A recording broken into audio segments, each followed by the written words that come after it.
সকল প্রশংসা আল্লাহর জন্য, যিনি আমাদের ইসলামের আলো দিয়েছেন, নবীজি সাল্লাল্লাহু আলাইহি সাল্লামের উম্মত করেছেন এবং যার সাহাবীদের জীবন আমাদের জন্য এক উজ্জ্বল দৃষ্টান্ত। আজ আমরা জানব এক মহান সাহাবীর কথা, যিনি ছিল কৃতদাস, কৃষ্ণবর্ণের, দুর্বল, কিন্তু তার ঈমান এত শক্তিশালী ছিল যে তার নাম স্বর্ণাক্ষরে লেখা আছে ইসলামের ইতিহাসে। তার নাম হযরত বেলাল রাদিয়াল্লাহু তাআলা আনহু।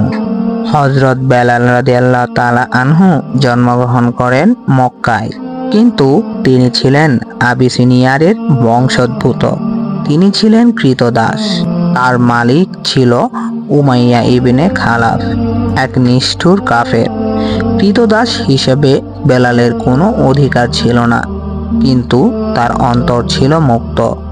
যখন ইসলাম আসে মক্কায়, তখন বেলাল গোপনে কালেমা পড়েন, লা ইলাহা ইল্লাল্লাহু মুহাম্মাদুর রাসূলুল্লাহ। এই কালেমা ছিল তার জন্য বিপদ ডেকে আনার কারণ। যখন উমাইয়া জানতে পারে যে বেলাল ইসলাম গ্রহণ করেছে, তখন সে বেলালকে নির্মমভাবে নির্যাতন শুরু করে। উমাইয়া প্রতিদিন বেলালকে মরুভূমির উত্তপ্ত বালুর উপর ফেলে দিত, তার বুকের উপর পাথর রেখে বলতো, তুমি বলো লাত ও উজ্জা শ্রেষ্ঠ। কিন্তু বেলালের মুখে থাকতো একটি শব্দ, আহাদ আহাদ। এক এক অর্থাৎ আল্লাহ একজন। এই শব্দ যেন সারা মক্কায় প্রতিধ্বনি তুলল। বেলাল শুধু কৃতদাস নন, তিনি হয়ে উঠলেন ঈমানের প্রতীক। এই সময় হযরত আবু বকর রাদিয়াল্লাহু তাআলা আনহু এসে বেলালকে উমাইয়ার কাছ থেকে মুক্ত করে দেন, অনেক অর্থ দিয়ে। এভাবে বেলাল হয়ে ওঠেন ইসলামের সমাজে একজন স্বাধীন, সম্মানিত সাহাবী। নবীজি সাল্লাল্লাহু আলাইহি সাল্লাম যখন মদিনায় হিজরত করলেন, তখন মুসলমানদের জামাতের ডাক দেওয়ার জন্য এক বিশেষ পদ্ধতি প্রয়োজন হলো। স্বপ্নের মাধ্যমে আজান আসে এবং নবীজি বেলাল রাদিয়াল্লাহু তাআলা আনহুকে বলেন, হে বেলাল, আজান দাও। সেই দিন থেকে বেলাল রাদিয়াল্লাহু তাআলা আনহু ইসলামের প্রথম মুয়াজ্জিন হন। তার কণ্ঠ ছিল গভীর, হৃদয়স্পর্শী এবং ঈমান ভরা। প্রতিদিন 5 বার মদিনায় কাঁপত তার কণ্ঠে, আল্লাহু আকবার, আল্লাহু আকবার, আশহাদু আন্না মুহাম্মাদুর রাসূলুল্লাহ। হযরত বেলাল ছিলেন নবীজির খুব ঘনিষ্ঠ সাহাবী। যখন নবীজি সাল্লাল্লাহু আলাইহি সাল্লাম ইন্তেকাল করেন, তখন বেলাল আর সহ্য করতে পারলেন না। তার মুখ থেকে আজান বের হতে চায় না। যখন তিনি বললেন, আশহাদু আন্না মুহাম্মাদুর রাসূলুল্লাহ, তার কণ্ঠ ধরে আসে, কান্নায় ভেঙে পড়েন। তিনি আজান দেওয়া বন্ধ করে দেন, মদিনা ছেড়ে চলে যান শাম, সিরিয়া অঞ্চলে। কারণ মদিনার প্রতিটি স্থানে তাকে নবীজিকে স্মরণ করিয়ে দেয়।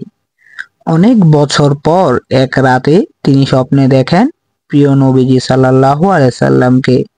নবীজি তাকে বলছেন, বেলাল, তুমি কি আমাদের দেখতে আসবে না? এই স্বপ্ন তাকে তাড়িয়ে নিয়ে আসে মদিনায়।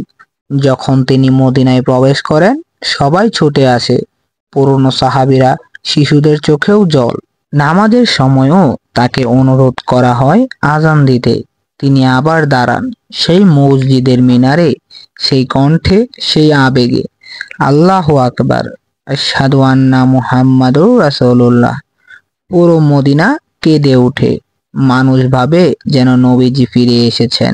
তো বন্ধুরা, এই ছিল হযরত বেলাল রাদিয়াল্লাহু তাআলা আনহুর ছোটখাটো করে বর্ণনা দেওয়া এক জীবন কাহিনী। এই ভিডিও থেকে আমরা কি শিখি? হযরত বেলাল রাদিয়াল্লাহু তাআলা আনহু জীবনী আমাদের শেখায় ঈমানের দাম কোনো দাসত্বের চেয়ে অনেক বড়। দাস হয়েও তিনি ছিলেন মুক্ত অন্তরের মানুষ। আল্লাহর পথে ত্যাগ কখনো বৃথা যায় না। তার কণ্ঠে আজান দিয়েছিলেন, আল্লাহ তাকে চিরকালের মুয়াজ্জিন বানিয়ে দেন। ভালোবাসা, নবীজির প্রতি গভীর ভালোবাসা ঈমানের পরিচয়। নবীজিকে ছাড়া বেলাল বেঁচে থাকতে চায়নি। হযরত বেলাল রাদিয়াল্লাহু তাআলা আনহু আজ নেই, কিন্তু তার সেই আওয়াজ আজও পৃথিবীর প্রতিটি মসজিদে প্রতিধ্বনিত হচ্ছে।